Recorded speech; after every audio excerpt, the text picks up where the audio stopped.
So you have all this stuff, and you got to figure out how to put it places that you can get to it easily, find what you need, and try to remember exactly where it is. If you go to your local Lowe's, Home Depot, big box store, you can find the different storage rails. I like the ones that are made out of fiberglass, like these three, where you can drill the holes through into your wall wherever you'd like it. Some come in longer lengths. These happen to be 36 and 32 inch, and you can cut to fit whatever size you want. Each system has their own variety of hooks, baskets, hangers.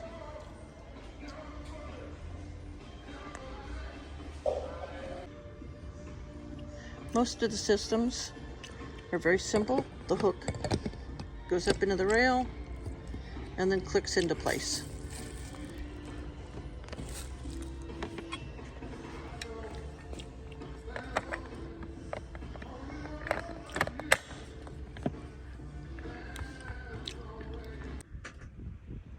I always suggest people buy a horse trailer with one slot more than the number of horses they think they will carry. So this is my front stall. It's basically an empty slate. Then I added some Gladiator closet rails.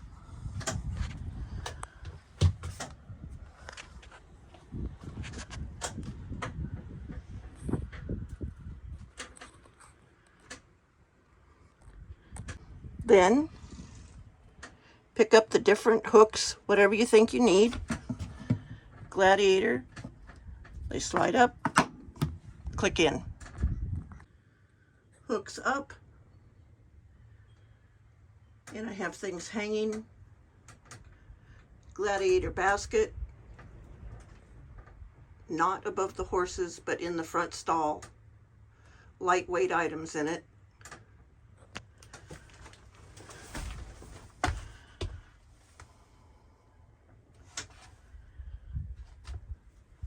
Little hanging basket, hose accessories, tent stakes,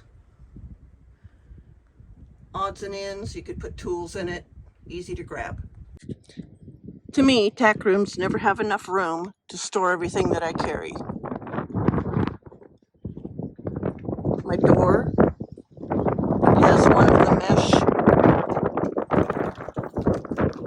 with a secondary one underneath. Things to hold all of my brushes, that sort of thing. The blanket bar I use to hang lightweight things on. I added stick-on carpet squares inside the walls of the tack room so that things wouldn't make noise, rattle, and rub. It only came with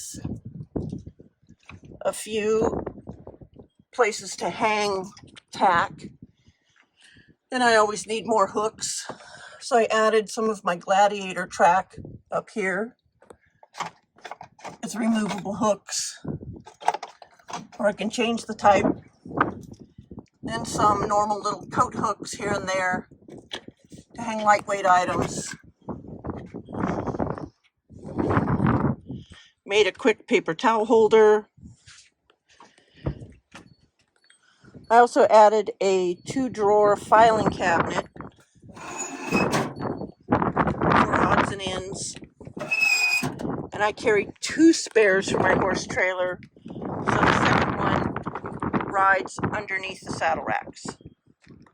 Just inside the horse compartment, I added a short Gladiator rail with some hooks, so I can hang a couple extra lead ropes if I ever needed to grab them in a hurry. Patio mats can often be difficult to store somewhere and cumbersome, so I rolled mine up, added some straps inside the stud divider, and I hang the mat up high. I also have installed some rings that are flush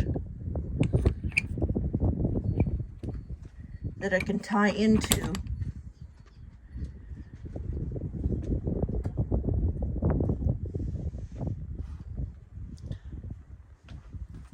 I carry a spare tire not on the wheel, and it's strapped up on the wheel well. Plastic lattice down on the floor under the hay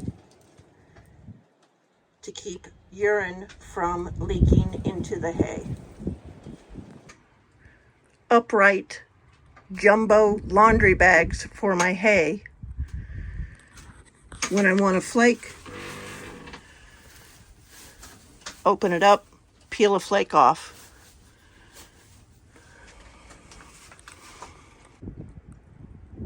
If you have manger storage, you can add some extra hooks. Here's just a Velcro loop that I screwed on. I've added an extra pocket holder for electrolytes and such. Inside the door, another pocket holder. Here you can see I added a rail for my folding chairs. My generator travels in the front stall. And I always keep my trailer changing Jiffy Jack trailer aid where it's easy to grab quickly. I want to get that tire changed and on the road again. The inside of the door, it also has a rail system, and this is where I hang my saddle rack. Before I added the rail, I tied it up onto the window.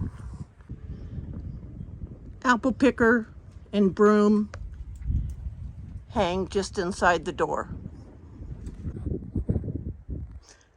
I use Vittle vaults for my feed storage, but you can also buy gamma lids, which can go on standard 5-gallon bucket. I use lath screws as the head is flat, and these particular screws are self-drilling. But I do drill a pre-hole slightly smaller in the wall to make it easier to drill into the support beam. To get over that fear of drilling a hole in your horse trailer for the first time, you might want to try just a simple J-hook installation. Place it where you would want it to go. Take a marker or pencil, draw a spot. Then you would take a tap, or you can use a large nail to make a little dent.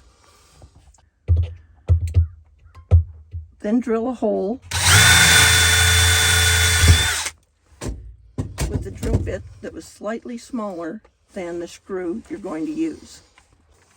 Then install your screw.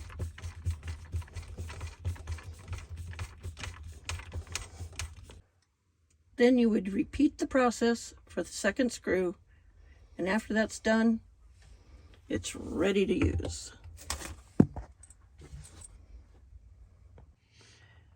If you're installing one of the rails, you would measure the space you want the rail in.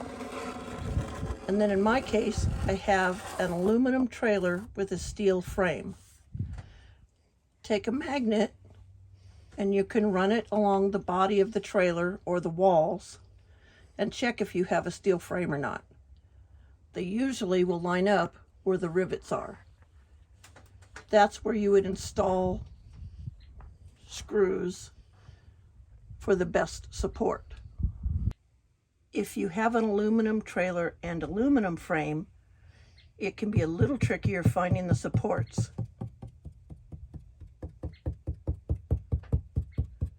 But if you tap,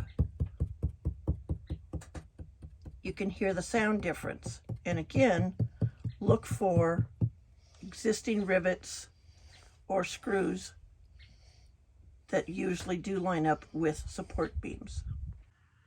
To get the right size screw, you would measure your rail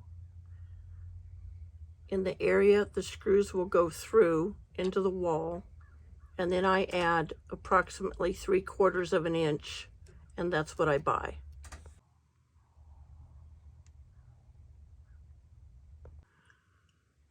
So I've marked on the wall where the support beam is, and my first screws will go in through the rail and into the support beams. This part is easier if you have a second set of hands. One to hold the rail, the other drills the hole through the rail into the wall, then without moving the rail, installs the screw. When working alone, I have been able to just tape the rail up to the wall with some heavy-duty tape and do this by myself. So this particular rail does have a screw in at the supports, but others that are just through the wall. I've also installed bucket holders on my trailers. This is also an important point, to have them mounted through a beam on an aluminum trailer. Some of the heavy steel trailers I've just mounted through the skin. Because these are going all the way through the frame to the inside of the trailer for support, I use bolts with a nut instead of screws. The hole was drilled all the way through. Then I add a washer backing and an acorn nut that if the horse were to bump it, it's smooth and they would not get injured. I have also installed all of my own high ties myself. This is very, very important to go through the beam in the trailer, not just the skin. So if you're having them professionally installed, be sure they do that. This high tie mounts and comes into the tack room. So the nuts on the ends of the bolts do not need covered. The ones that are inside the horse compartment, I chose to cover with little rubber door stops, just in case the horse somehow flung his head or something else and smacked himself. The nut would not injure him. Often at rides, I will run a high line from the horse trailer to a tree instead of using the high tie. Here, I took a very large I-ring bolt and replaced the bolt that came with the high tie, and I just snap or tie into that and then run it to the tree. On this trailer, I took some fold-down rings that go practically flush, measured the distance for the particular hay bag I like, and installed them. On this trailer, I added an additional tie ring. Then I hang the hay bag with these Velcro straps that you can pick up at Lowe's, Home Depot, etc. They Velcro on, and then they just snap into the rings. Make sure to always have the snap facing away from the horse so he does not rub and get his halter caught. Here I took a simple blanket bar installed it in the ceiling of the tack area, then attached a normal tack hook for extra places to hang tack, helmets, etc. And I can toss saddle pads up over the blanket bar. And last, I picked up some of the plastic tack hooks that are flexible, Velcro to the bar on my window, and when I'm done riding, I can hang the bridle up as I put my horse away.